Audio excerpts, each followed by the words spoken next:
Warzone Mobile had potential, massive number of players, up to 50 million downloads, backed by a giant like Activision Blizzard, and still it failed to deliver the experience players were expecting. And the scary part is, it didn't fail because players hated it. It failed because Activision wanted it to fail, or simply we could say they couldn't provide something that was too necessary for every gamers. Instead of refining the engine, improving performance, and making the game stable across devices, it felt like those things were pushed aside, almost like optimization became optional. We'll do it later or never. Because let's be honest, this game wasn't just heavy. It felt like it was designed to push your device to its limits. At last, it became a benchmark tool for testing out overheating, unstable FPS, how fast it can drain your battery. And after a point, even die-hard fans finally stopped blaming your phones and started questioning how the hell Activision could launch this game in big 2024, especially after seeing so many flaws. But this isn't the first time we've seen this happen. Apex Legends, Battlefield, Just Cause Mobile, they all vanished in 2023 and never came back. All of them had potential, all of them had backing, and yet they couldn't survive. After that, I don't think players have much hope left for AAA mobile gaming.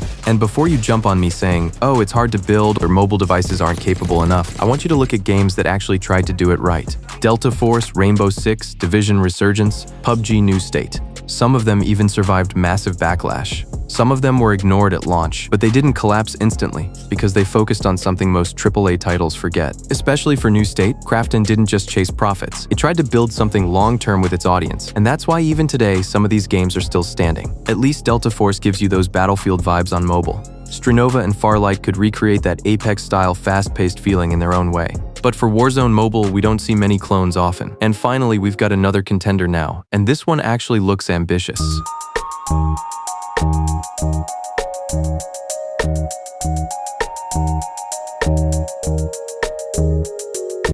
This game is called Project BFA, and what makes it interesting is that this is not coming from some billion-dollar publisher. It's being built by a small indie development team. No massive corporation, no giant marketing budget, just a smaller studio trying to build something players have been missing. Right now, the game features 4v4 multiplayer with modes like Elimination, Team Deathmatch, Kill Confirmed. But what really catches attention is not just the game modes, it's the movement. Jumping, sliding, walking animations, the weapon sway, and the recoil handling. That same fast, grounded tactical feeling that reminds people of what made Warzone Mobile feel different. Not an exact copy, but close enough that you instantly understand what it's trying to become.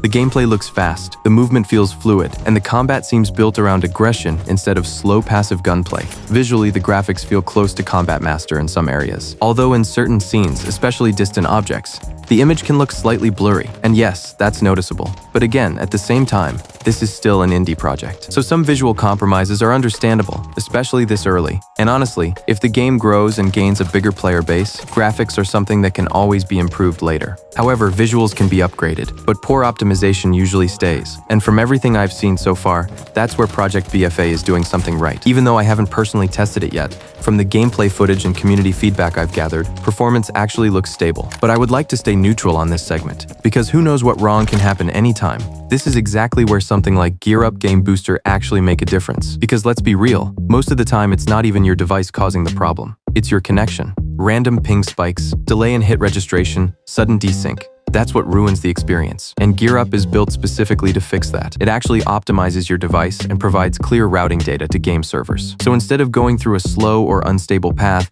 it finds a faster and more stable one, which helps reduce ping, packet loss, and those annoying random spikes. It supports a huge number of games. We're talking titles like PUBG Mobile, Call of Duty, Bloodstrike, or even newer titles. Chances are it's already supported. Another thing, it supports dual-channel acceleration, uses both Wi-Fi and mobile data at the same time to keep your connection stable. Now, if you're planning to download or take subscription, I want you to go through my given link in description, because that would help me to earn some credits. Simply open the app, select your game, choose the best server based on your ping, and hit boost. No complicated setup, just one tap and you're in. And you can feel that difference while playing. Before using it, gameplay feels inconsistent, sometimes mid or sometimes laggy. But after using GearUP, things feel more stable, more responsive bullet registration, FPS and ping way more consistent in actual matches. It also brings something deeper than just shooting mechanics. Project BFA includes dedicated operators, and a full custom loadout system. Every weapon can be customized. Scopes, muzzles, angled grips. You're not just picking a gun, you're shaping how that gun helps you to win fight. Same goes for characters. You can adjust your setup based on your playstyle instead of being forced into one fixed meta. Now, another interesting choice here is perspective. The game supports both TPP and FPP. And honestly, I'm a bit mixed on this, because players coming from games like Delta Force or Warzone Mobile are mostly used to FPP. That's where the immersion is. That's where the skill gap feels more direct. So adding TPP could feel a little off for that audience. But at the same time, if handled properly, it can actually be a smart move. It opens the door to a much wider player base. And in today's market, accessibility like that, especially on an indie project, should be considered huge.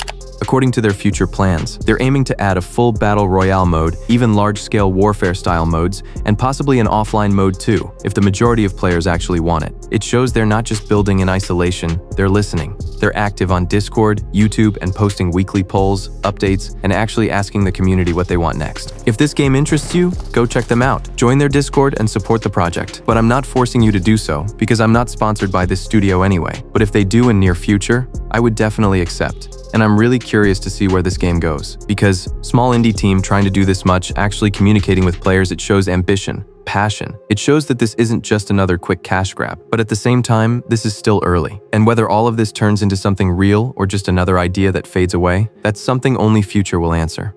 So the real question is, should we support this? Because Project BFA feels closer to that Warzone Mobile experience than most games we've seen recently. That fast-paced combat, 4v4 style gameplay, the potential for modes like shipment-style chaos, team deathmatch, even hardpoint-type rotations. Everything about it looks right, at least as a starting point. And that's important, because first impressions decide whether players stay or leave forever. Now looking at the bigger picture right now, there aren't many mobile games delivering this kind of vibe. But here's the truth. Potential means nothing if it's not maintained. If the developers stay consistent, if they don't give up halfway, if they keep building something better instead of chasing trends. If the players have a reason to come back, something addictive, something rewarding, something that respects their time and their device. And if this team manages to deliver that, then yeah, it can succeed. Because the vision is there, the effort is there. Now it just depends on whether they can turn that vision into reality. So I think that was all about today's video. Let me know what your thoughts about this game, how you feeling after seeing another version of Warzone Mobile, whether you're actually excited to try this out or just giving up on this Warzone clone. Let me know everything in comment. I'm always down there to read and give heart. So this is Legacy. See you next time.